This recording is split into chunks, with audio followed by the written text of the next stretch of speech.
Powered by NBC bearings, భారతదేశపు మొట్టమొదటి bearing తయారుదారు.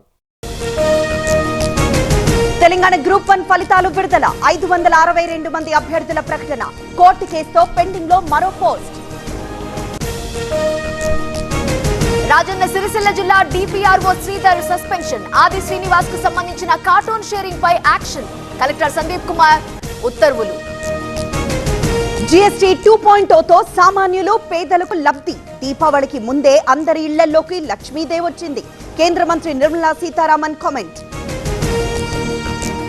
Bathukamma ఉత్సవాల ఏర్పాట్లపై సీఎస్ సమీక్ష. 29న సరూర్ నగర్ స్టేడియంలో ప్రత్యేక ఏర్పాట్లు. గిన్నిస్ బుక్ రికార్డ్ లక్ష్యంగా 10,000 మంది మహిళలతో వేడుక.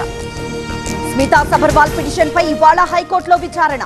కాళేశ్వరంపై ఘోష్ కమిషన్ నివేదికను నిలిపివేయాలి. నివేదికలో తన పేరు తొలగించాలని పిటిషన్. ప్రేక్షకుల ముందుకు పవన్ ఓజీ సినిమా. థియేటర్ల దగ్గర ఫ్యాన్స్ సందడి. అభిమాన నటుడికి నీరాజనాలు. పవన్ ఇంకా ఎన్నో సినిమాలు తీయాలి, అందులో కొన్ని నేను నిర్మించాలి. మాజీ మంత్రి బాలినేని కామెంట్.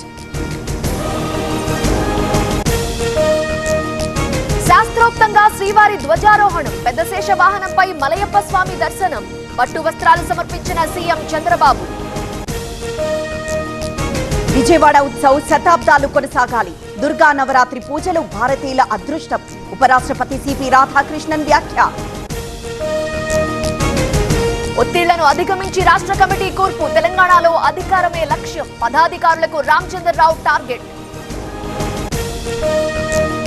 బంగాళాఖాతంలో అల్పపీడనం మరో 12 గంటల్లో వాయుగుండంగా మారే అవకాశం. 27న ఉత్తర కోస్తా తీరాన్ని తాకే ఛాన్స్. ఎల్లుండి చెలో హైదరాబాద్ కి ఉద్యోగుల పిలుపు. జీవో నెంబర్ 317 ఆధారంగా స్థానికత గుర్తించాలి. శాశ్వత కేటాయింపులు జరపాలని డిమాండ్. బల్క్ డ్రగ్ పార్క్ ఏర్పాటు వద్దు. అనకాపల్లి జిల్లా రాజయ్యపేటలో స్థానికుల ఆందోళన. హోంమంత్రి న్యాయం చేయాలని డిమాండ్.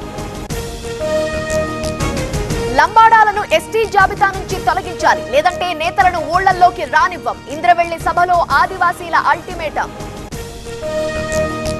అన్నమయ్య జిల్లా అటవీ ప్రాంతంలో కూంబింగ్. పోలీసులపై ఎర్రచందనం దొంగల దాడి.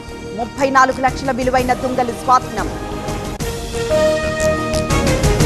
బత్తుల ప్రభాకర్ కోసం హైదరాబాద్ లో ఏపీ పోలీసుల గాలింపు. పోలీస్ ఎస్కార్ట్ నుంచి తప్పించుకున్న క్రిమినల్. ప్రభాకర్ స్నేహితుల వివరాలపై ఆరా.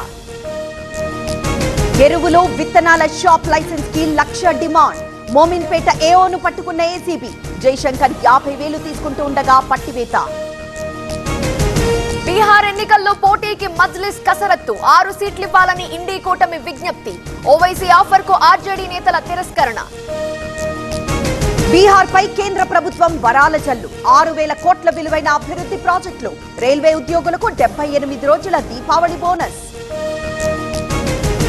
లదాఖ్ లో ఆందోళనలు హింసాత్మకం. 4 మృతి, 70 మందికి పైగా గాయాలు. నిరసనలపై బ్యాన్ విధించిన కేంద్రం. అమెరికాతో వాణిజ్య చర్చలు కీలక దశకు చేరాయి. త్వరలోనే ఒప్పందం కుదురుతుంది. కేంద్ర మంత్రి పీయూష్ గోయల్ కామెంట్స్. ఛత్తీస్గఢ్ లో 71 మంది మావోయిస్టులు లొంగుబాటు. దంతేవాడ పోలీసుల ఎదుట లొంగిపోయారు. ఇందులో 30 మందిపై 64 లక్షల రివార్డ్. ఏషియా కప్ లో ఫైనల్ కు చేరిన భారత్ 41 పరుగుల తేడాతో బంగ్లాదేశ్ పై గెలుపు. ఇవాళ బంగ్లా పాకిస్తాన్ మధ్య knockout match. Powered by NBC bearings, భారతదేశపు మొట్టమొదటి బేరింగ్ తయారుదారు.